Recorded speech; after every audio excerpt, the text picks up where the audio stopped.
Hi, everybody. This is Skip Alzheimer. Welcome to the AV Geeks Lunchtime Streaming Show, where we watch old 16mm films. And I'm not going to show you any imagery of poison ivy today, either on my body or in a film. We got through that yesterday, and I think we lost some subscriptions. Oh well, that is the life. In the meantime, my assistant Kayshawn did some scanning of some stuff from the filmmaker Craig Baldwin. And so we're going to share some of that today, plus some other stuff that we have. So this is Captain Quest. I think this was a TV show, maybe from the 50s or early 60s. Enjoy.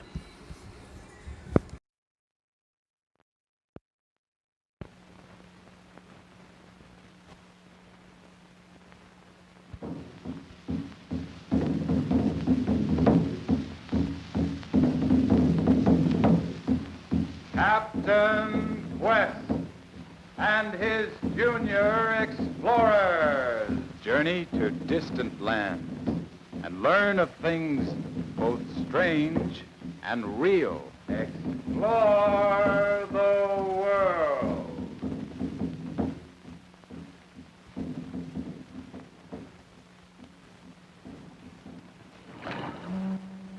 Ahoy, Captain Quest! Hi there, junior explorers.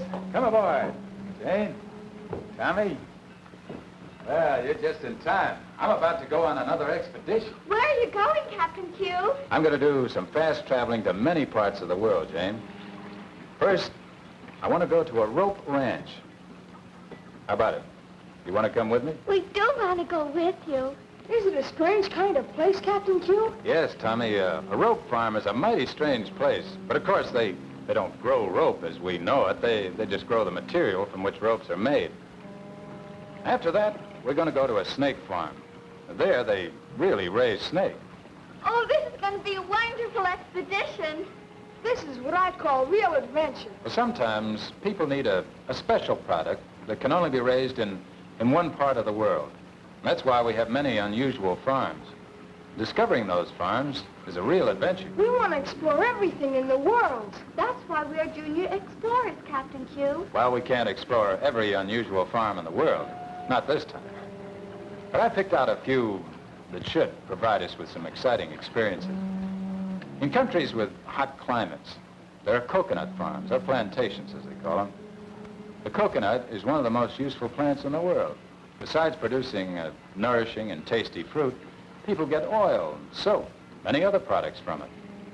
Finally, I'm going to take you to a fish farm. There they raise trout, not only to sell as food, but to stock lakes and rivers for sport. So let's get started, junior explorers. Our first stop is at Port Elizabeth in South Africa. Here we'll explore one of the most unusual and dangerous farms in the world, the snake farm. Yes, they raise some of the deadliest snakes on earth here. Puff adders, the cobra, the mamba, the African boomslang, and almost every poisonous variety known. A bite by one of these can mean death, but the attendant handles them fearlessly. Don't let this fool you, though. Long experience has given him the skill of an expert. I wouldn't advise you junior explorers to get this close to a snake. Visitors to this unusual farm are welcome. A special place has been set aside from which we can see everything in perfect safety.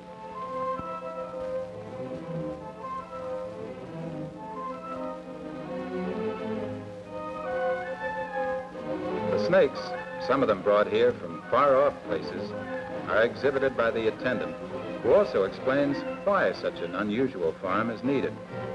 Now, strange as it may seem, the best cure for a bite by a poisonous snake is a medicine made from the poison of the snake itself. That's the reason for this farm. Here the snakes are milked regularly. That is, the poison is taken from them. Thousands of people are helped every year by the medicine made from this snake poison. The attendant shows the visitors how a snake strikes, letting it bite him. Watch that snake as it sinks its fangs into his right sleeve. No harm done. The jacket is made of thick, tough material, and the teeth can't go through it. To show the snake's deadly fangs, the attendant forces open the jaws. It takes about 50 snakes to supply just 1 ounce of poison, and handling each one is a dangerous job.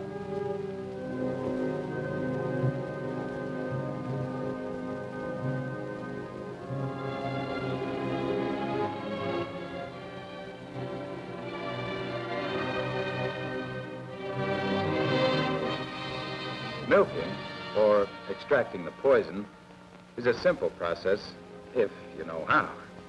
A glass is placed under the fangs. The poison sacs, just back of the head, are then squeezed to force the venom out. Yes, an unusual farm and an unusual crop, but it's needed to save the lives of people. And so, in far-off South Africa, we discover a snake farm. Now, Junior Explorers, let's visit a coconut farm. The coconut is the source of food and wealth to the people living in lands with hot, moist climates. When ready for harvesting, a native climbs to the top of the tree and cuts down the ripe coconuts.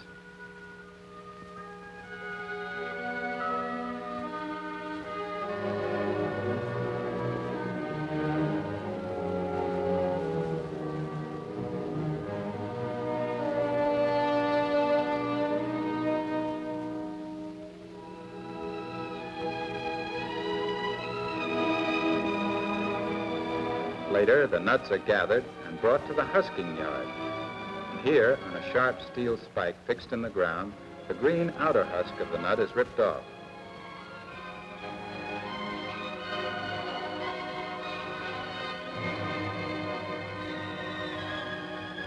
The nut is then passed on for the next operation, where it's cut neatly into halves. Finally, the coconuts are dried, either in the hot sun or by baking in a special kiln.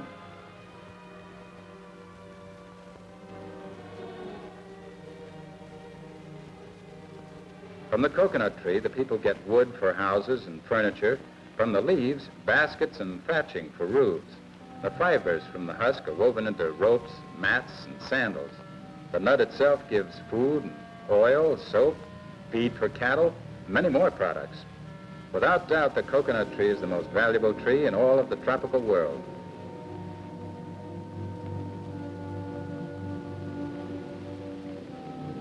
From tropic lands, let's head north, Junior Explorers, to the low, cold, swampy areas of Jutland, Denmark. This was once wasteland, but now it's been turned into something very unusual, a fish farm. The seeds the farmer uses here are fish eggs, millions of them.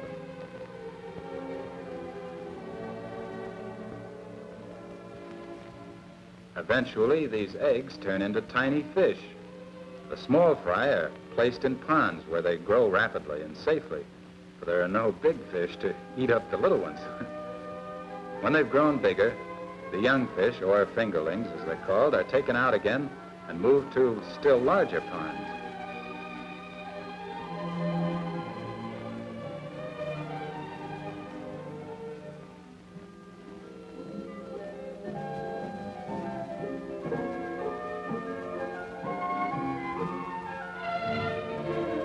Every day they are fed chopped beef or horse meat.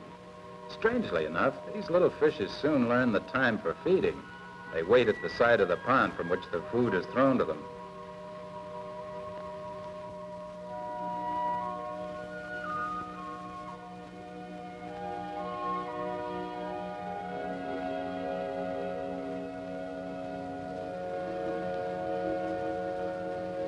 As they begin to reach their full growth, year by year, they are moved to even bigger ponds where they have plenty of room to grow.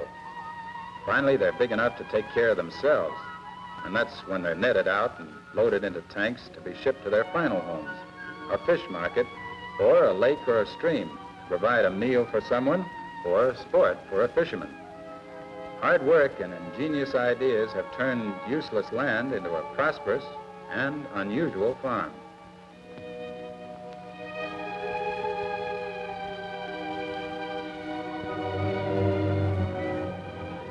From North Europe, we sail to Kenya land in Africa, Junior Explorers. I want to show you a rope farm, or rope ranch. From the seacoast, we go inland over dirt roads through a countryside that looks like a desert in many places.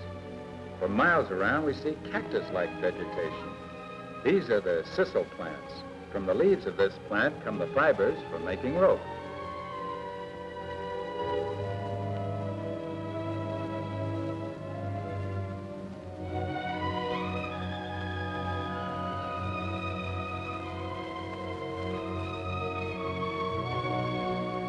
With swift, powerful strokes, the plantation workers chop down the sisal leaves.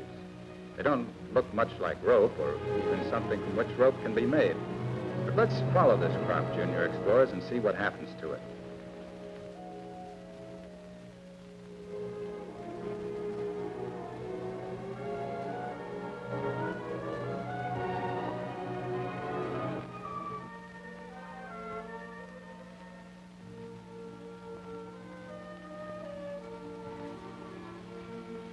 Between the rows of sisal plants runs a small railroad. The tracks are temporary. When work in one area is finished, the railroad is simply picked up and laid out in another part of the plantation. Loaded on the small, open cars, the bunches of sisal leaves are taken to the mill, which is usually nothing but a long shed made of sheets of corrugated iron.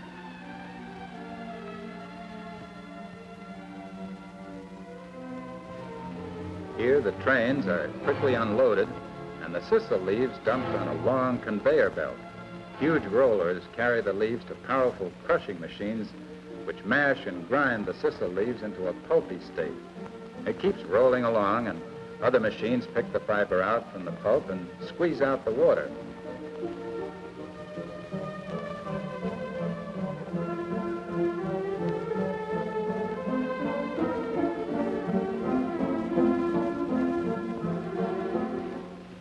The fiber is then placed on long racks to dry under the hot tropical sun.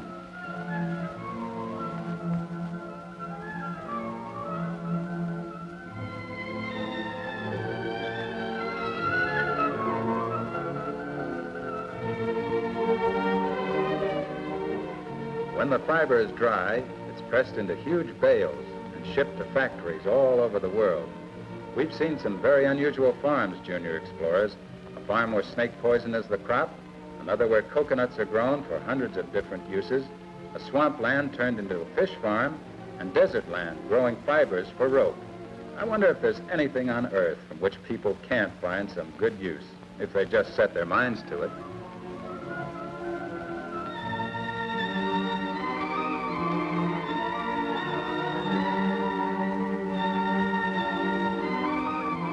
Well, Junior Explorers, that's all for today's expedition. I'll be here again for another journey to explore this world of ours. And we'll be going with Captain Clare. Don't forget to join us on our next expedition. So long, Junior Explorers. See you next trip.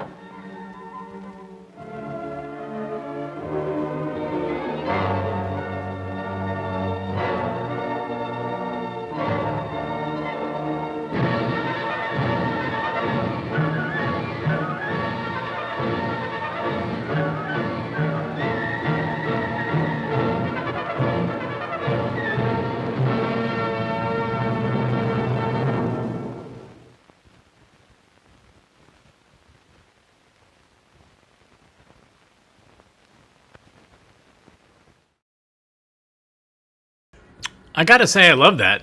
You know, it was a bunch of stock footage, but that they packaged.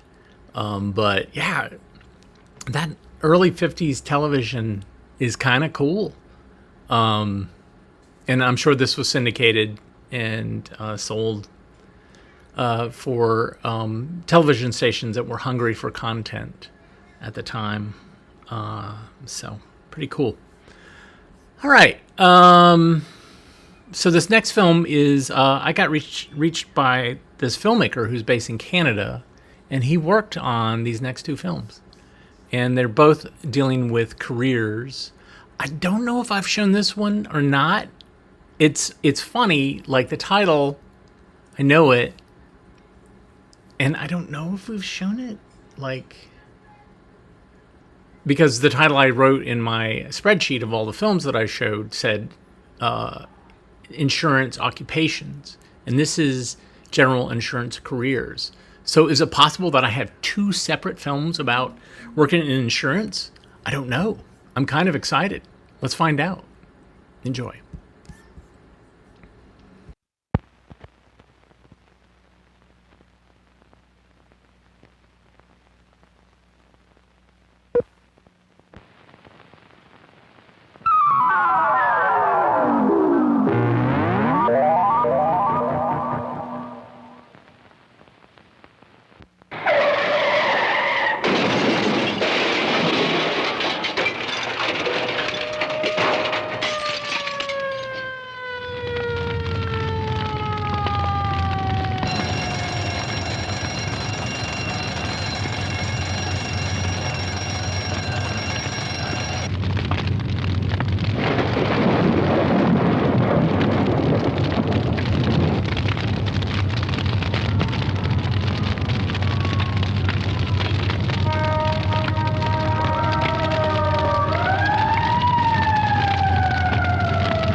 The insurance business is really one that's so vitally interested in the people that work in it.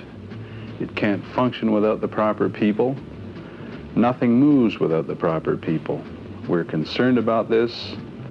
We worry about it. And those of us that work in it think about it all the time. Because where did we come from?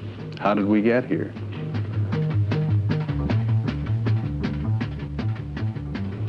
But strangely enough, a lot of us drift into insurance. We drift in through very many reasons, and some of us drift right back out again. But by and large, we stay. We become fascinated. Because really, in this day and age, nothing moves without insurance. You wouldn't drive your car without it. You couldn't get a mortgage on your home without it. I don't think you'd even buy an engagement ring without it. So everything needs insurance.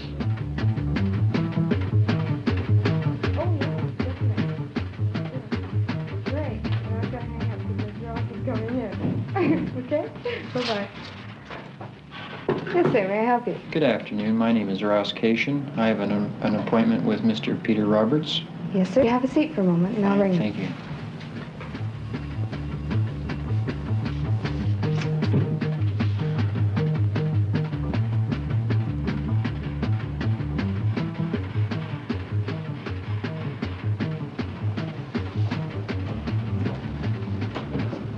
Good afternoon, Mr. Roberts. My name is Mr. Cation. I have an appointment with you in regards to insurance. Yes, how do you do? Excuse my appearance, would you? Oh, that's fine. Come in the office? No problem at all. Sure, certainly. Okay, Have a seat. fine. The reason why I had sent a letter to you in regards to your insurance was I wanted to discuss different types of general insurance with you. The insurance agent of today is a highly skilled professional who knows protection, who knows needs.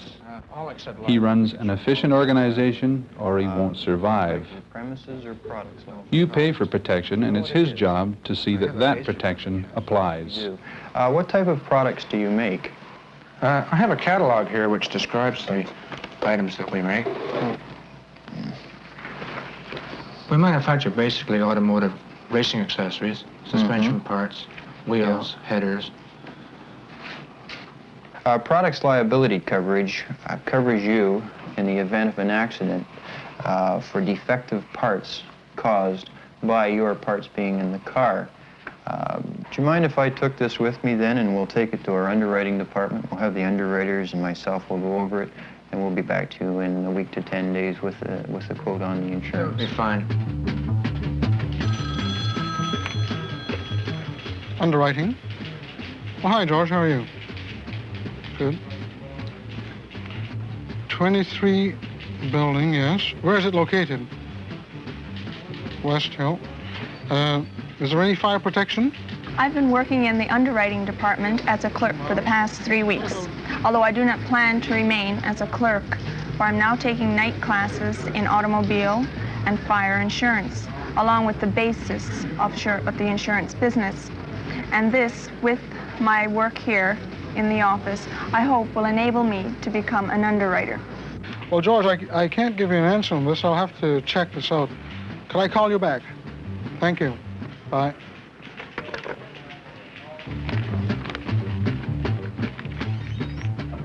The underwriter's job is to assess a risk, its impact on the company, the ability of the company to absorb a loss.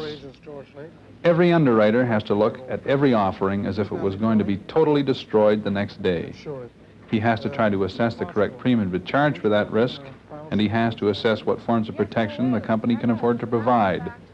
Because quite naturally, a company cannot provide for every risk.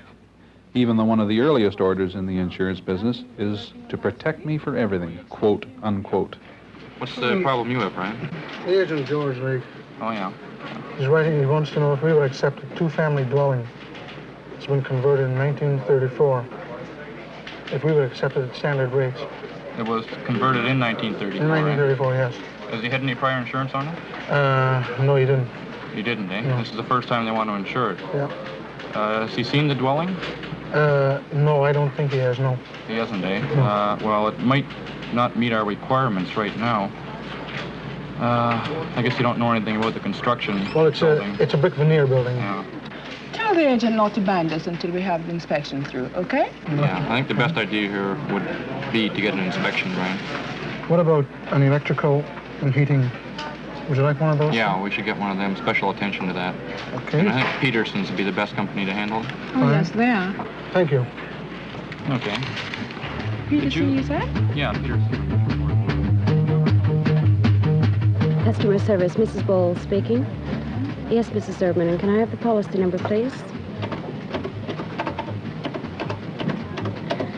And you wish to add the cottage for $5,000, is it? And the contents coverage, $2,000, yes. And do you have any other equipment kept up at the cottage? The high school graduate is interviewed in the personnel department and judged on his or her own merits, on appearance, on intelligence, on marks, and mostly on interest. He would then be brought into the company ranks and trained in the most basic of functions, such as our filing systems or the wordings on personal insurance policies.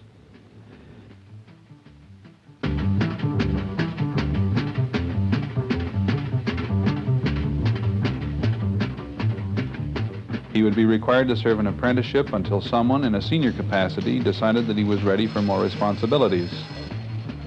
Most companies now insist on exposure to Insurance Institute courses. Most companies encourage people in many ways to take these courses, with bonus systems, by paying for the cost of the courses, and by giving time off to attend lectures and sit for examinations. There is no better background for a junior than the Insurance Institute. Good morning, Gary. Oh, good morning, Elizabeth. A problem, I bet. Yes, Gary, we've had an NSF check come back on this file, and we're going to have to call for the full premium. It's $5,000, and I thought you better know about it. Yeah, I better have a look at that file. $5,000. Yeah, they'll probably have difficulty making the arrangements within the 10 days that we allow. Oh, this is one of our better agents in that area, too. And I can see by this and the premium that this is one of his bigger accounts. Yeah. I'm going down there next week with the inspector. Are you? Good. So I'll take this up with him. Oh, good. If you're going to be talking to the agent, you might suggest bank financing to him. Good idea. That's a very good idea. Let's keep the business. You're right, yeah. Even if we can't finance That's it. what I'll do. I'll give you a report when I come back from the Good. trip. You better leave the file with me then, okay? All right, fine. Thank you, Good. Gary. Oh, that's just one more. Thanks, Liz. John, regarding the Smith-Dennis account, the buildings involved, are they mainly fire resistive? Yes, there are a few non-standard fire-resistant buildings included. Uh-huh. I take it you're using an average rate.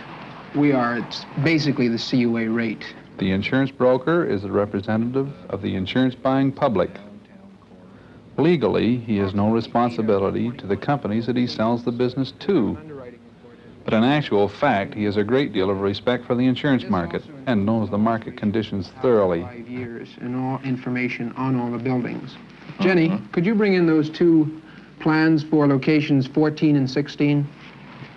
Now, as you'll notice, there's now a $10,000 deductible on the policy. He's usually a highly trained individual who knows the commercial insurance market, generally a graduate of company ranks and generally employed by a large commercial firm. Are you carrying a loss limit? He makes his living with the professional corporate insurance buyer, perhaps the toughest customer of them all. He brushes with fields such as risk management, with the professional risk engineer, and he handles policies as complex as overseas shipments of car manufacturers to things as simple as the corporate president's stamp collection. Just a 6-story building. Yes. And there is an addition which is sprinklered, non-standard fire resistive. There's good cutoffs, and about 30% is fire resistive construction. The remaining portion is not on the schedule. Well, no, this is actually brick joist. To get to a position in a brokerage firm is really a fairly long procedure. They seldom produce their own product in that the training involved is complex, and therefore they usually, of necessity, recruit from company ranks. Right, this is a 1960. They tend to pay a slightly higher than average scale, but they do expect a very large return for a dollar investment. In this day and age, nobody gives money to anybody for anything but hard work. I'd like you to go out as soon as possible to have a look at this. Do you think this is possible in the near future? Well, it's out in the West End, Right. and I'll be out there tomorrow morning, so I'll do it at the... Well, do this one after I do my other one. I have one quite a way out, really, so... Well, if you could as long as it's tomorrow, that's all you're worrying about? Well, that would be Sometime. tremendous, because this is the only one that we don't have full information on, and I think that will complete your files. The insurance field man is probably the most highly trained product of the company's training scheme. Good morning. My card? Your agent, Tom Jones, phoned into the office requesting that someone come out and do a physical inspection of your property for fire and burglary. Yes, Mr. And- Jones mentioned that you were coming. I see. Could we start in the basement? Well, we don't have a basement in this store. Well, maybe we'll go to the back room and I'll work forward then. Okay, fine. Do you have a doorway or an opening of some Oh, sort? yes, I'm sorry. It's right here. Keep it well concealed, eh? Yes. Thanks very much. The field representative comes in many disguises and with many titles. Some companies call him a field man, some companies call him a field representative. The British companies call him an inspector, and the American companies call him a special agent. The job is very attractive for a young man because it entails travel, it entails expenses, it entails the use of a company car. Excuse me, is everything all right, Mr. Daly? Fine, thank you. Fine. But the job entails quite a great deal more than pure sales. It involves, usually, physical risk inspection, because the field man, in fact, becomes the eyes and ears of the underwriter on the spot. He verifies rates on buildings, does physical inspections for building safety and fire and burglary hazards. He checks desirability of location, and he actually, in fact, solicits the business from the agent in that he encourages the agent to place that business with his particular company.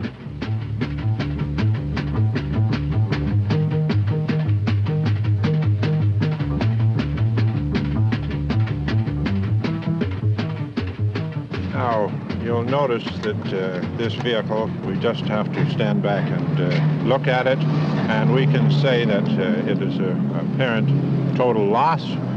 The possibility of attempting of repairing this car and still staying within the value of the vehicle is impossible. So we would write it off. Now you notice the very severe impact at the right side of the vehicle has caused the frame to buckle. The sills are just about non-existent. The young man or woman wishing to become an adjuster should serve a brief time learning just what an insurance policy is and just what an insurance policy is intended to do. It's this intended to do that's so very important to the attitude of the future claims adjuster. With this impact, has rolled, causing the roof to collapse. Claims department, may I help you? You've had a fire, eh? Where both did it happen? I see. And was it a building or a house or just what? I see. Students coming into the insurance business with the hope of entering a claims career must first understand the claims man must interpret policies as drafted by the underwriter. So a background in underwriting is probably essential. This is that file you're handling up in Varsity there. You know, the one where the third party was on the wrong side of the road? Oh, yeah. Yeah, I remember your this pictures one. back from the prints. Mm-hmm. And look at the damage on our side. I'm a claim examiner, and briefly, my job is to determine liability in terms of the Highway Traffic Act. Let's set up a hypothetical situation. An accident is phoned into our office, and from the initial report, it appears that the other party is at fault. If our insured has collision insurance, I would advise the insurance adjuster to go out and appraise the damage done to our insured's vehicle and settle with our insured. When this is done, I will be in contact with the other company who insured the other person's vehicle in terms of us being reimbursed for the money that we outlaid. It's one of the few occupations where an apprenticeship is so very well rewarded with the satisfaction of doing a good and complex job. I would imagine the most spectacular being the outside claims investigators, who literally comb through burning rubble.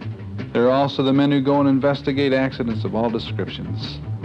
Here, we have individuals that literally become our private investigators and look into claims of all types, claims that involve whiplash injuries that aren't quite what they're purported to be.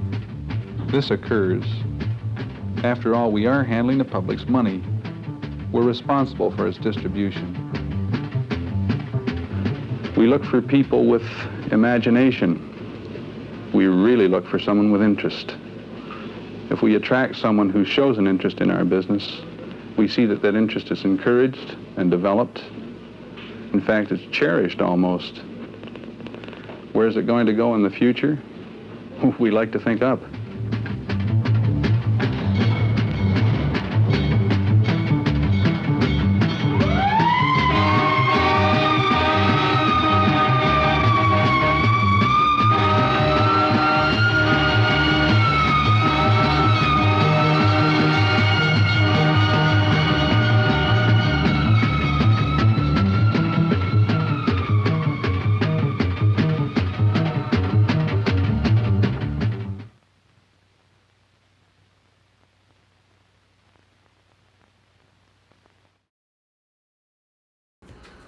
Yep.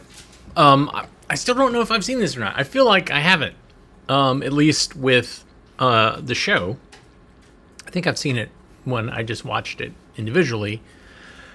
But everybody's so polite because that's a Canadian film. It's all about Canadian insurance. And let me tell you, AV Geeks pays entirely too much money in insurance for different things. Business insurance, liability insurance, errors and omissions insurance, insurance on the house, extra insurance related to what we're doing in the house. It's just a big pain in the butt. I hate it. This next film I have not seen, and I'm excited. It does look like it has some weird moisture damage to it, but it's still an awesome soundtrack, given what I've seen of it, and an awesome topic. This is another career film, and so maybe general insurance is not for you, but perhaps a career in modeling is for you. Enjoy.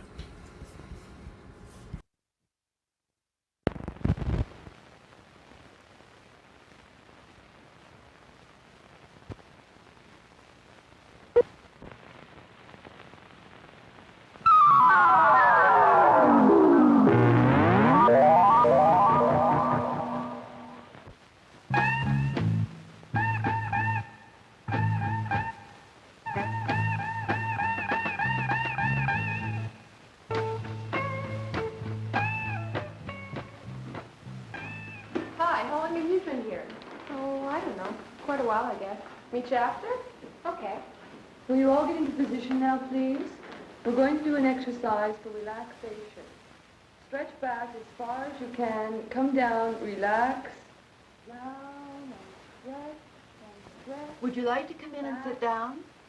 Back as far I'm interested in becoming a model. What's your name? My name is Lily Yang. Lily Yang? I'm Mrs. Stamp, Lily. You're interested in a basic modeling course? Oh, yes, I would be. We have a 12-week course, and this consists of a class in diet and exercise, 4 classes in walking, 5 classes in makeup. Have you been following your diet sheet? Well, yes, but I find it hard at times. It is, but if you get into a routine of doing it, it becomes part of your day. You become you feel much better. For one thing, if you get eating the proper foods at the proper times, you can work much better, and everything will just work out from there. Let's say you're with a group of friends and you decide to go to a restaurant or somewhere out to eat, and everyone, you know how it is. They usually order chips and a Coke or something to that effect. What do you do? They're not modeling. You are. At the end of this time, you go into review. You're reviewed by Betty Milne, the head of the agency. I wish that there was a really nice, easy, magic formula about what makes a good model. There are a lot of simple rules of thumb, physical prerequisites where a girl falls into categories or types, and this will follow the sort of work she will do. The usual ones that you have a junior, and her height would be 5'5". Height is tremendously important in a model.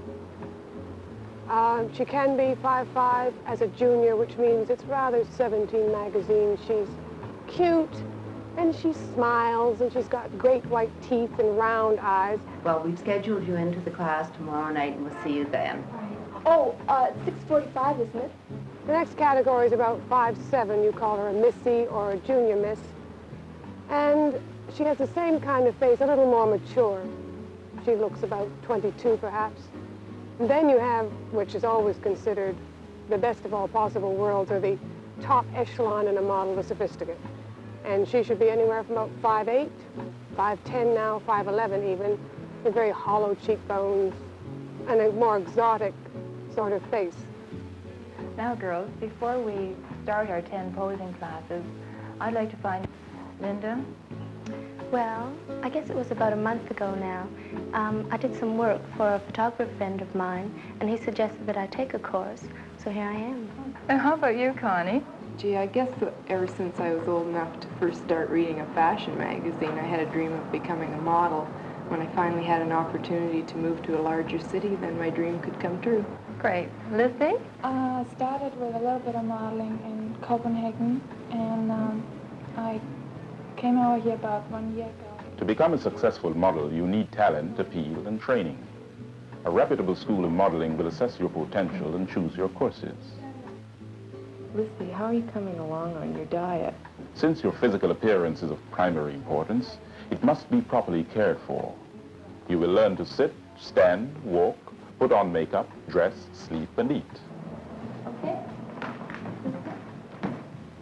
Many girls hope to become models, and although only a few of them actually succeed, the training received is valuable to any girl regardless of her final profession. Hello, girls. Welcome to your first of 5 makeup classes. My name is Dale. Would you introduce yourselves? Brenda, Michelle, and Christina, Susan. Okay. Could we have Christina on the scales first, please? Yeah, push them down forward.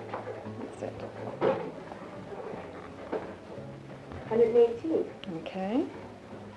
And Janice? 110. Okay, good. No one has a weight problem. Okay, tonight we're going to go into proper skin cleansing. We'll get to picking out your foundation base and probably a powder. Most of you are probably using soap on your face now, which will not get into your pores and clean out the modeling slap that you'll have to use. So you'll have to invest in a cleansing line, which includes the cleanser itself, the astringent protection cream, which goes on before your foundation, and a night cream. Okay? Now, the way to use your cleansers are in the direction of these arrows on the diagram. Some models have become famous as personalities and maybe strikingly unusual, but these are rare. You must learn to be versatile in looks and attitude to adapt to the type of job.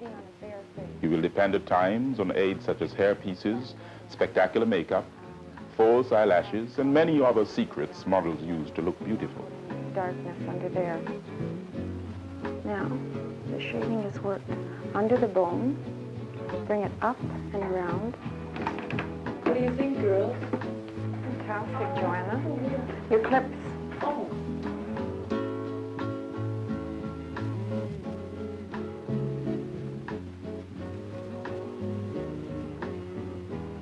Well, you all look like that in a couple months. Keep practicing.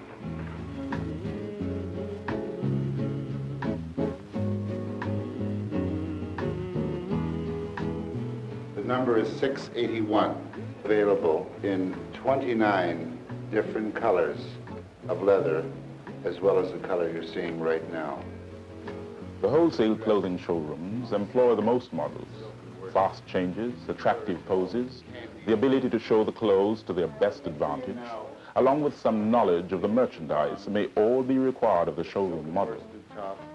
But along with this comes steady employment in many cases, although it could also include some typing and answering the telephone. And this is available in many different colors.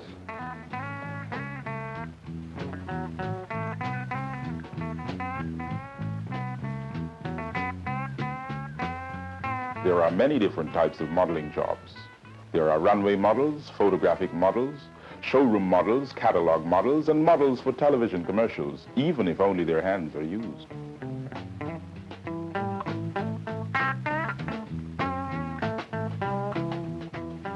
In your best times, you may be working 18 hours a day. You may also go 3 months without a job. The pay can be very good, but it is rarely assured. Another factor to consider if you are interested in making a career in modeling is that your working years are limited. A model who keeps her looks may work up to the age of 30.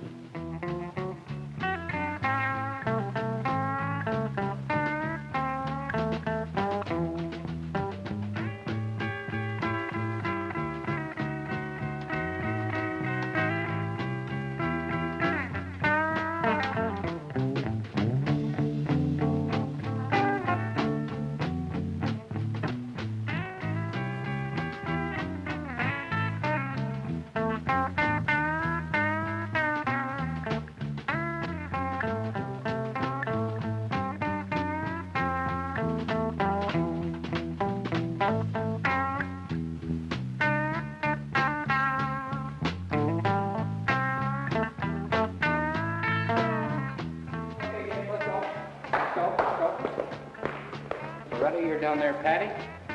Come in here and get Loretta seated. Now, David, you're right up in here, you see? Catalog modeling is the bread and butter of the trade. It requires many different kinds of models. Children, teenagers, sophisticates, men, older women, all sorts, who must stand on the set without moving and put across the look of whatever they might be wearing. Out of each 6 shots, 5 must be good. This is important because the customer never sees the actual garment, only the pictures in the catalog. The main purpose, regardless of the type of job, is to sell. Clothing, cosmetics, cars, food, just about anything. To do this, you must not override your work with your personality. The public should be more interested in the product than in you.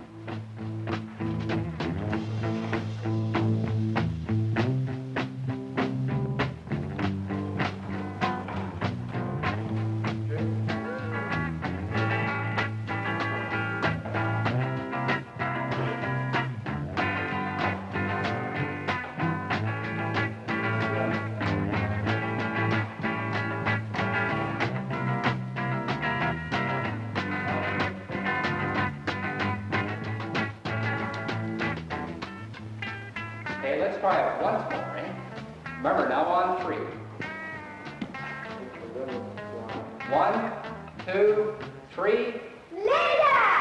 Most people wonder what an agent does, and that always reminds me of the Hollywood image in grade B movies, that we're villains and we take 10% and that's all an agent does. When is the audition?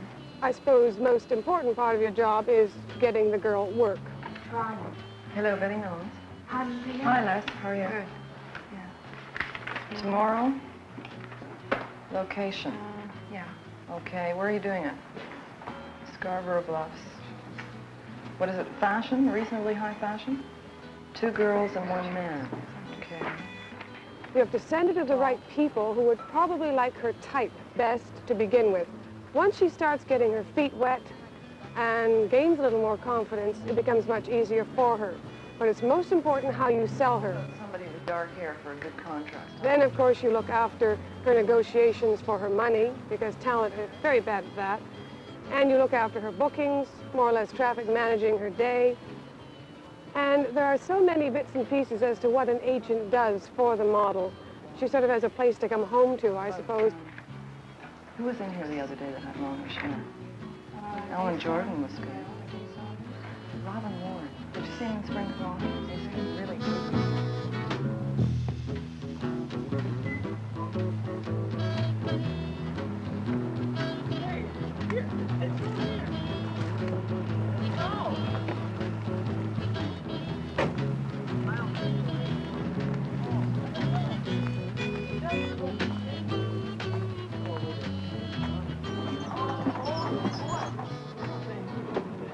They told me it's just fine today.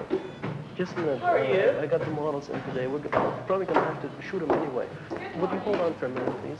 Hi, Joanna. Hi, Claudette. Well, look, we're going to have to probably take the shots anyway today. The weather is bad, but we may have... Did you bring the hand outfit? Oh, yeah, I've got it right here. Oh, it's... I think the van is coming. Let's get going, man. Oh, look, it's clearing up. Hey, not too bad, eh? Wow, it's going to clear up.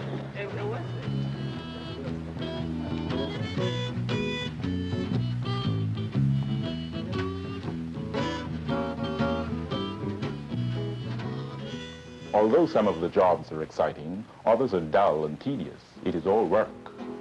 You will require a specialized knowledge of how to deal with the photographer or the fashion coordinator or the salesman to come up with the image he wants to put across. This can cause quite an emotional strain, switching from one personality to another, sometimes in a matter of minutes. Physically, too. This begins to show in a model after a few years. Actually, I do enjoy modeling. Well, I wouldn't do it if I didn't enjoy it. I think most girls get involved in the sense that they find it very difficult once you really establish yourself and get going to find anything to, how you say, top it. There are certain jobs that all of us do not enjoy. For example, doing fashion shows. Nobody can possibly imagine what goes on behind the scenes. That is, where we change, where we put on our makeup, etc. During a fashion show, we have approximately a minute to change. Take your clothes off, plus get into the other one. You have approximately 3 dressers, and there's millions of people backstage. You have hairdresser, you have someone to dress you, you have the shop owner there, etc. And it gets very confused and very congested. And I have to say I've experienced a few fashion shows where it's been almost humiliating in the sense that you are so much of a mannequin. You are nothing more, nothing less than a mannequin. I mean, you are to show the garment to the best of your ability. It doesn't matter who you are, what you feel. You have to sell that garment. It's not you that's important, it's that garment. Where am I going to get you a drink from? Okay.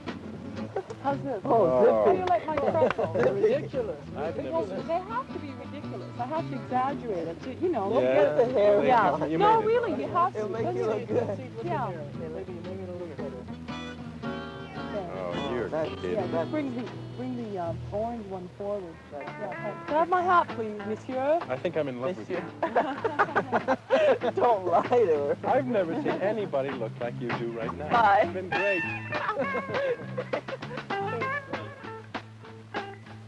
I think most of us get involved in the feeling that we have during photography, the rapport we develop with the photographer. We're not limited. We just constantly project whatever you feel in that certain garment, as opposed to being limited solely to selling the garment. You can express what you feel, and it's beautiful.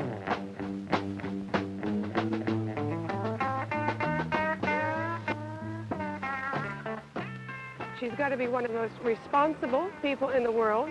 She still has to be somewhat creative. She has to be malleable in taking direction, and she has to have the stamina of a dray horse. And this is so incredibly true, because you're drooping and all of a sudden you pull yourself together because you've got to look absolutely super. Most girls going into it don't realize this. And my advice to any girl who wants to go into modeling, she must realize that it is a full-time career and accept so many of the responsibilities involved in it, and that it is very hard work.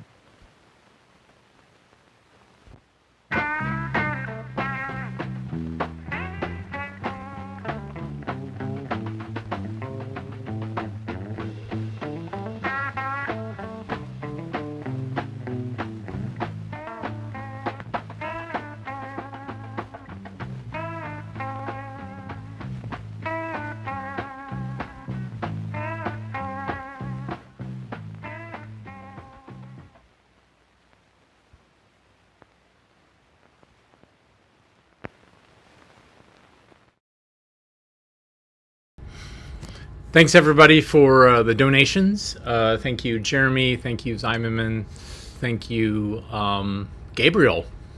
I guess complaining about having to pay all this money in insurance.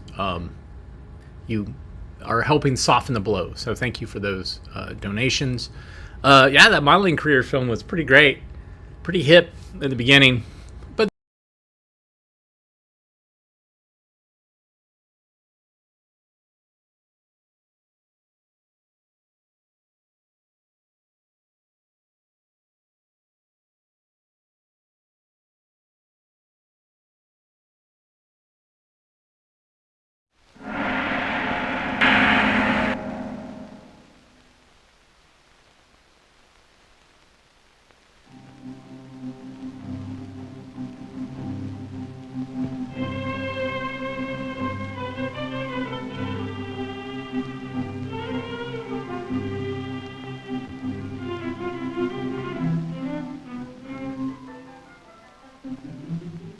Have you ever sat in a coffee house and rested for a while from the labors of the day, with the aroma of coffee around you and a waiter nearby to keep all the cups filled, with a clock on the wall ticking away the minutes?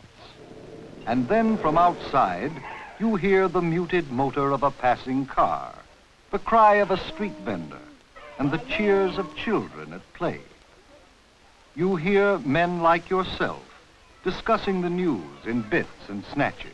Leaders of countries in this part of the world are preparing for the next meeting of our treaty organization.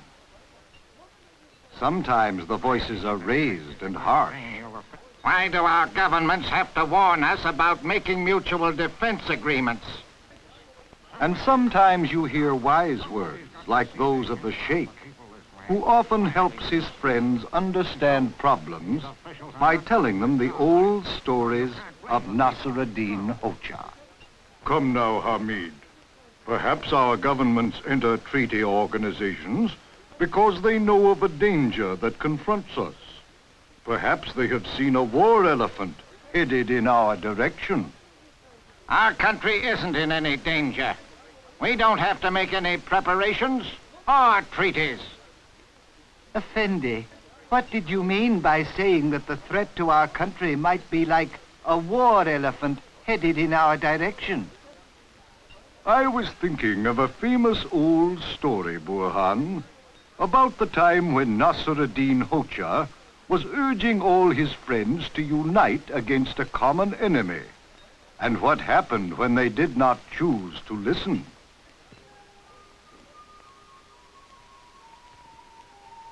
There was a time in his long and busy life when Nasr ad-Din Hoxha thought he would try to sell pickles. That is why one sunny day found him outside the great gate of the emperor's palace, calling out the wonders of his pickle barrel. At every place that Nasr-ad-Din stopped to call out his wares, his donkey started to bray so loudly that no one heard the Hocha's call. Finally, the Hocha turned to his donkey. Who is selling the pickles? You or I? Just at that moment, a party of the emperor's guards appeared at the palace gate with an official announcement. And the Hocha's first thought was to hide his barrel before all his pickles were sampled by royal, non-paying customers. The official announcement was a warning that the emperor's most dangerous war elephant had escaped from its keepers and was now at large in the countryside.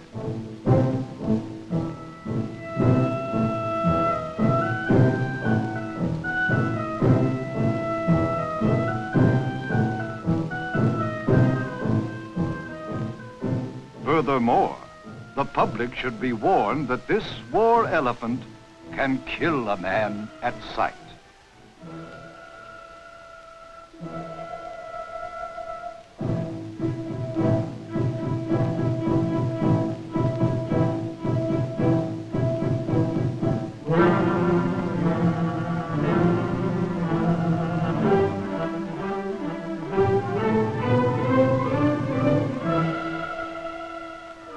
As soon as he got home, Nasr-ad-Din told his friends of the terrible danger that was on the loose.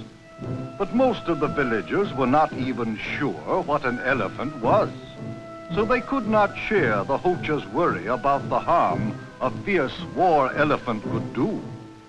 So each one refused to stop his everyday activities or to think about protecting the village.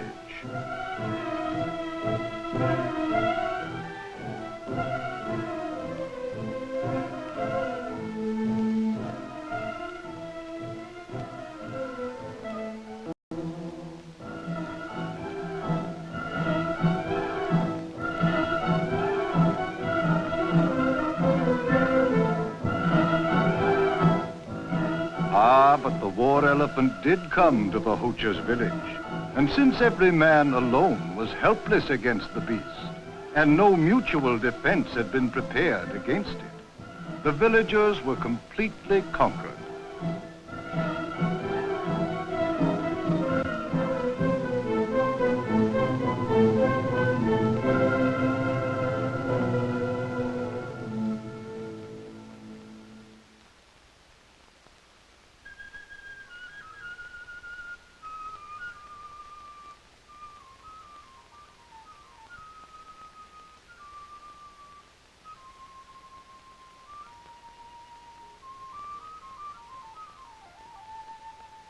In vain they tried to live their lives as they used to, but now they were at the mercy of the emperor's elephant.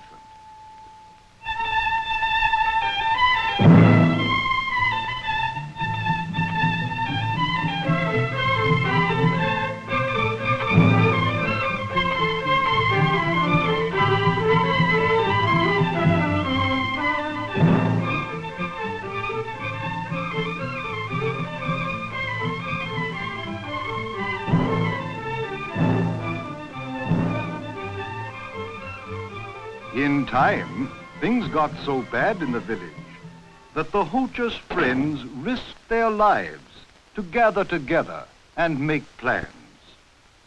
Nasr-ad-Din assured them that while each could do nothing alone against such an enemy, together they might have a chance.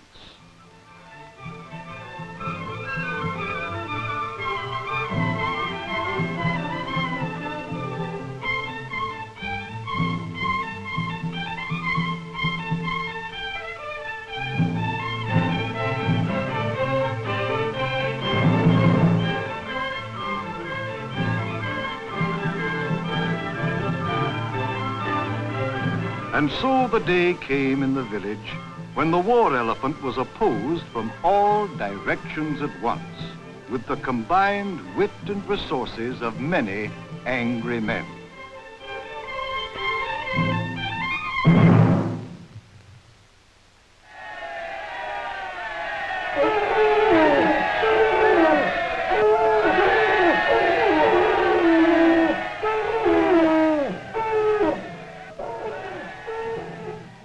the day followed not long after, when the emperor's elephant went back to the palace, held in check by many ropes, any one of which he might have snapped like a straw, but altogether holding him in line like the meekest lamb.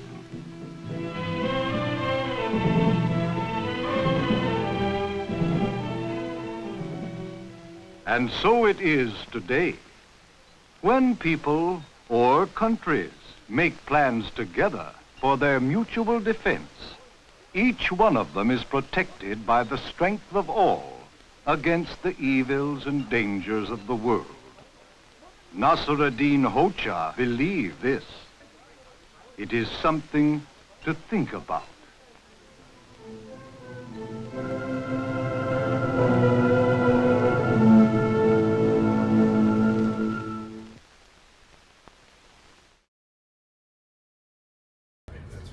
All right, now I can see the waveform and it's green, which tells me that I hit the mute off. Anyways, modeling film was great. Thanks everybody for donating. Jeremy, Simon, Gabriel, Hoxha, and a real elephant. We love it. A real marionette elephant. Thanks for tuning in today. We very much appreciate your support and your eyeballs. And we'll be back on Monday. Today's Friday. And I have to deal with a refrigerator that has just shown up. I will see you soon. Love you guys. Take care.